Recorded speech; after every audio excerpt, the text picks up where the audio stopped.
Welcome back to SAFC Live. We're pitch side once again following that 2-2 game against Watford. I mean, there's a brilliant strike in the end from Patrick Roberts to equalise things, which could keep it alive for Sunderland. Yep.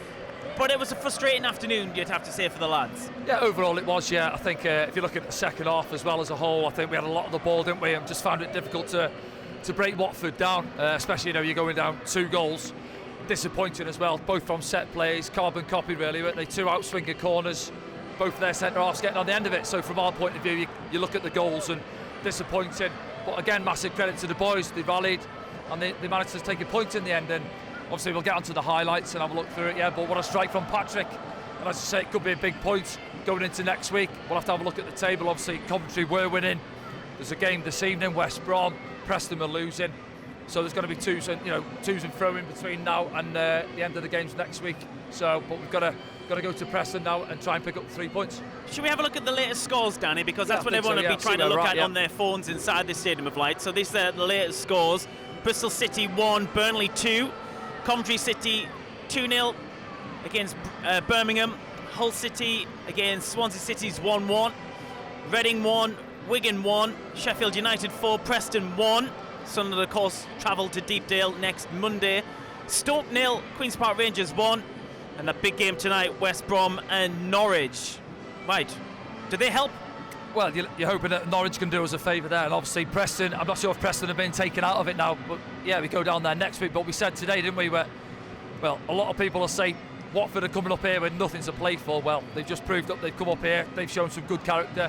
And they're taking a point back to London with them. So, disappointing result for us. We know that 6 points probably takes us into the playoffs as it is now. 4 points might be enough, so we'll have to wait and see. There's the players just coming out of the tunnel now for the lap of honour. But yeah, what a good season it's been. Hopefully we continue it, certainly with next week, and then going into the playoffs we'll have to wait and see. Well, everyone's remained here inside the Stadium of Light, and that's why the players have come back out. No matter what happens this season, Danny, it's still alive, right? Yeah. But these players have done exceptionally well this season, haven't they? Oh, fantastic, yeah. Coming into the start of the season, I'm not sure what people expected from us. We come up via the playoffs, let's not forget last season. So it was a great achievement from the boys, beating Wickham last year down at Wembley. Still a good core in the squad. We've taken it right to the wire, haven't we? In recent weeks, it looks like we were going to slip away. We had a rocky patch where we weren't winning games of football. I think we dropped down as low as 12th. But the lads have rallied in recent weeks. Great result last week at West Brom, and we put ourselves in a good place. So whatever happens between now and the end of the season, obviously next week at Preston, the lads can hold their heads up high, and it's been a great season for a lot of the boys. Yeah, Luke O'Nien there with his tiny baby as well. I think Anthony Patterson might be coming over to join us, if we can bring the live pictures. Anthony, how you doing? Obviously frustrated with the result this afternoon, but what a season it's been for you. Yeah, definitely. It's been a great season for me personally, and for all the lads. We've pushed it right to the end, and we go to Preston next week, and hopefully we'll win there and see where it puts us in the league. What about the game this afternoon? Were we just not able to get our game going at points? Yeah, I think that was it really. We struggled to get our game going at times. They made it difficult, sitting in a low block, and I think they tried to frustrate us all day long, and it worked to some extent, but obviously luckily Pat was managed to get an equaliser at the end there. That's so disappointing as well. Obviously you want a clean sheet, and the manner in which we concede the goals is not a great way in conceding a goal, is it? But carbon copy, 2 out-swinging corners and 2 free headers really, so disappointing from that point of view. Yeah, definitely. We said before the game that we didn't want to concede set plays. We've done really well with what we've got in the team really all season long, and it was really frustrating to concede 2 identical set plays really. I suppose that worry with the lack of height, obviously Danny Bart being missing from that back line there, Trey and Luke being excellent, both decent in the air as such, but it's maybe that little bit of physicality in the penalty boxes, isn't it, from defending set plays, which has perhaps cost us a little bit there this afternoon. Yeah, definitely. Yeah, obviously Danny's been massive for us this season. He wins every header, and he's just so solid back there, and he's a big presence, so he was a big miss there today. And obviously looking ahead to Preston next week, we're having to look at a few results coming in. Coventry have won. Preston actually got beat 4-1 at Sheffield United. West Brom playing now against Norwich, kicking off shortly. So it's still a lot to do next week, looking at results as well, but we've got to go down there and pick up the 3 points. Yeah, definitely, that's what we've got to do. We know we've got to go there and win now and see where it puts us in the league, and hopefully it puts us up in the top 6. Yeah, Anthony, we'll let you go and join the guys for a lap of appreciation. Great season, Anthony. We can't wait to see you soon. Well and all the best for Preston. Anthony Patterson there joining us pitch side here on SAFC Live. Should we look back at the game then, Danny? Yeah, we'll have a quick look at the highlights, shall we, in case one or two of the other boys come over for a chat. I'm sure they'll get sent over at some point. Yeah. So yeah, just looking into the first half here, and that sums us up really in a way, where we had a lot of half chances this afternoon. Pierre Acquard trying his luck from edge of the box, doesn't quite catch it as clean as he perhaps would have liked, but working the goalkeeper at his near post. Ahmad there coming close with a free kick, so he's going away with the left foot on the strike. Goalkeeper scrambling across his line there, but it's always going wide. And yeah, really, I mean, Watford haven't really laid a glove on us up until that stage, have they? That conceding the corner. I think it was in the build-up there, we got a little bit sloppy on the ball, conceded possession, and then we're having to defend, turn it behind for the corner. Ball comes in there, and yeah, Cabaselli, it's just too strong for Pierre Acquard. You know, we just told Anthony Patterson there, even if it's just 6 inches lower, I think he's going to get there on this. Look, just outstretched. Yeah, no, listen, it's a great header, and that's why I like outswingers as well, because the power's there, the ball's coming onto you, and you can meet it on the forehead, and it's just timing really. And yeah, he's got no chance there. You know, it's good clean contact on the header. I think we can do a little bit more in preventing. Listen, he might get a header on it, but it's just a little bit too easy. He just shoves Pierre Acquard out of the way a little bit and plants the header. He wanted it a little bit more, and then you're thinking, oh no, it's going to be another one of those days, aren't we? Up here at the stadium, like where perhaps the home form hasn't been quite what we wanted this season, which is why we're not, you know, in amongst it right at the top end of the table. Away form's been excellent all season, and then we huffed and puffed a little bit more in that first half, didn't we? You see, trying to get Jack Clark into the game, trying to get Ahmad, Patrick, you know, our main men at the top end of the pitch into the game a little bit more.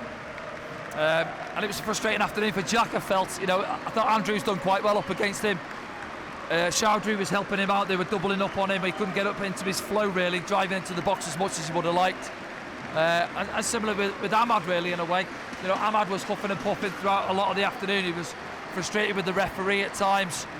And it was just one of those games, and we've seen too many of those this season at the Stadium of Light, haven't we? Yeah, absolutely.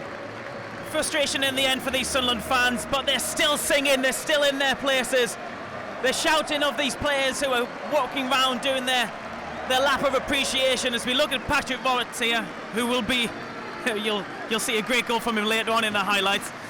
Davis, a word for Davis up front, who was a handful all afternoon, wasn't he? He's a bit of an old-fashioned centre forward, isn't he? A bit of a battering ram, he puts himself about, he's got a little bit of aggression about him as well, and he's a handful for centre-backs. And you know, I'll give credit again to Luke O'Nien and to Trey Hume. Listen, not the biggest of lads, not your typical physical centre-halves like your Danny Bass or Dan Ballards, but they put themselves about and they looked after him quite well throughout the afternoon.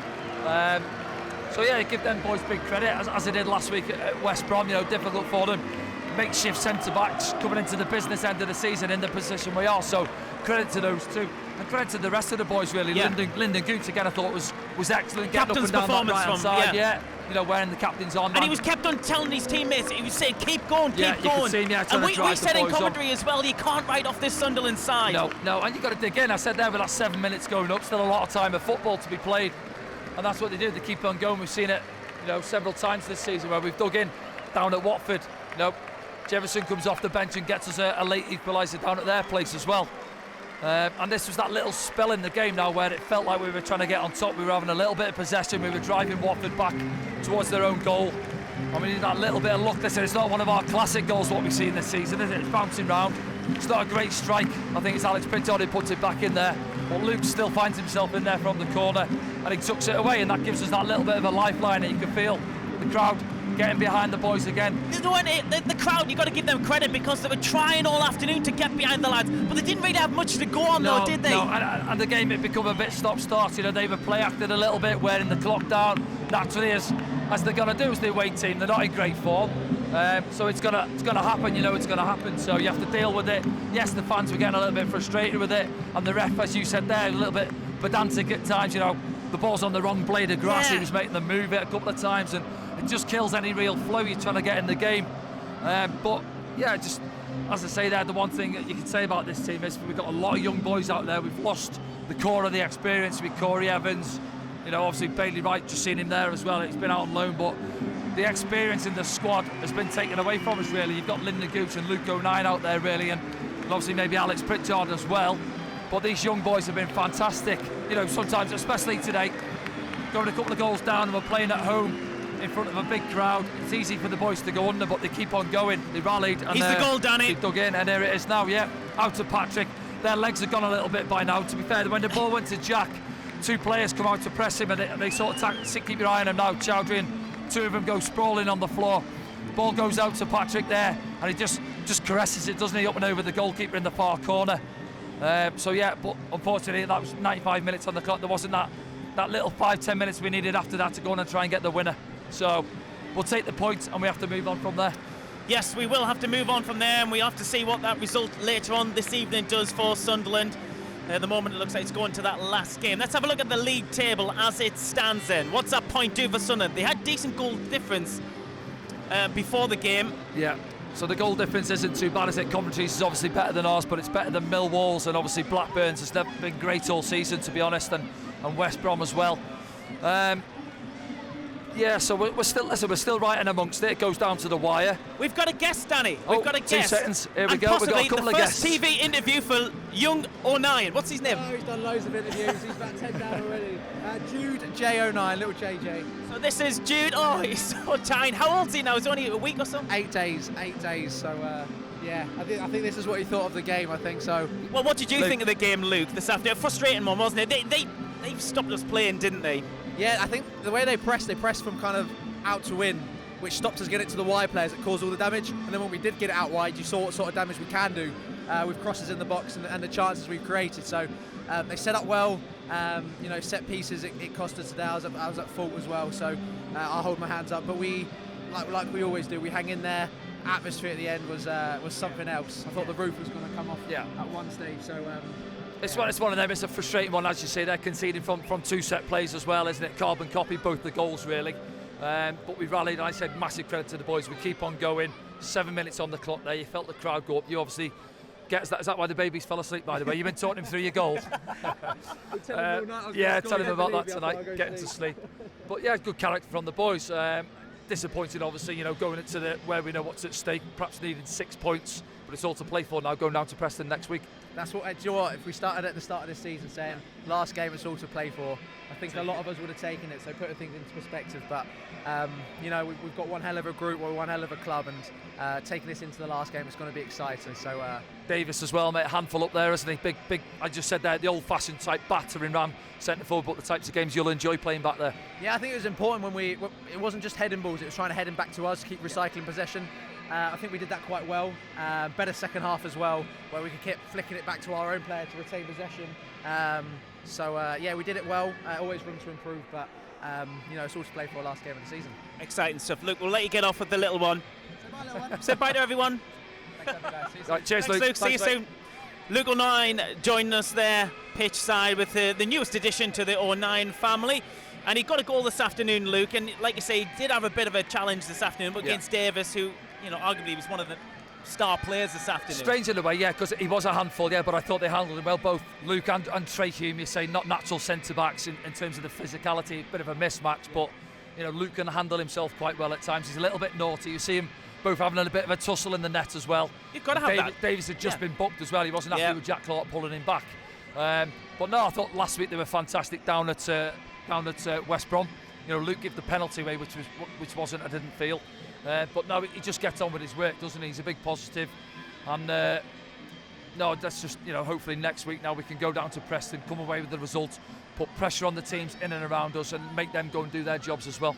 Yeah, okay then. Let's have a look at some hashtags Ask Danny's from around the world this afternoon. We'll throw a few up. They're coming in now. Don't you worry about that. Still some fans in here.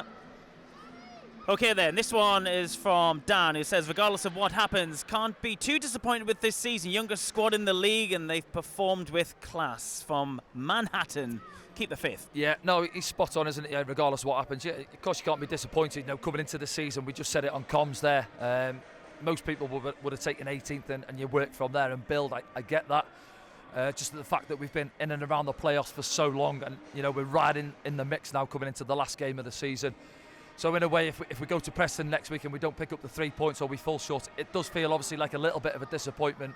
But at the same time, if you're going to assess the season as a whole, it's been a fantastic season. Yeah. We said it there, a lot of young players, not just playing men's football in a way for the first time in their careers, let alone 100, 150 games under their belt. They're young lads trying to find their feet in the game, and a lot of positives to come from the season. Let's have a look at another thought here on #AskDanny, the post-game programme. Hi Danny, a couple of fans watching for Kilkenny Island. Good to have you along, Seamus. Let's have a look at another one then.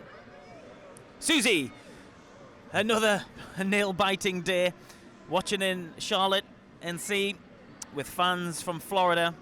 Oh, and the dogs watching as well. Fantastic. Thanks, Susie, for getting in touch. And Helen's been in touch as well. Despite the result this afternoon, it's been an absolute roller coaster of a season. Couldn't be prouder of our boys. I don't know if you feel it as much as I do, Danny, but the lads they've done brilliant this season. Finished 5th in League One last season, this side. Yeah, that's the key as well, isn't it? It's not as if we ran away with League One last season. We had to really graft and just got in through the back door in the playoffs as well after, 4 years in League One as well. So getting out of that league, a big relief, I think, was more than anything for the fans and the club as a whole. And then just the way we've kicked on and, not just finding ourselves in the position we are, but the style of football we've played as well. Some of the goals we've scored, I can't believe, I don't think we've been up for goal of the season, which is unbelievable. How that goal at Reading doesn't win it is beyond me. I'm not sure what goal won it. I'll have to have a look at it and compare it in a way. But, you look at the one at Huddersfield as well, the goal last week at West Brom. We've scored some excellent team goals in the way. It almost typifies the way we've played this season and the way we build through the thirds, work our way up the pitch, cut teams open at times. And it's just been fantastic. I'm sure if you ask any Sunderland fans, they've had what they've paid for their season tickets been well worth the money this season.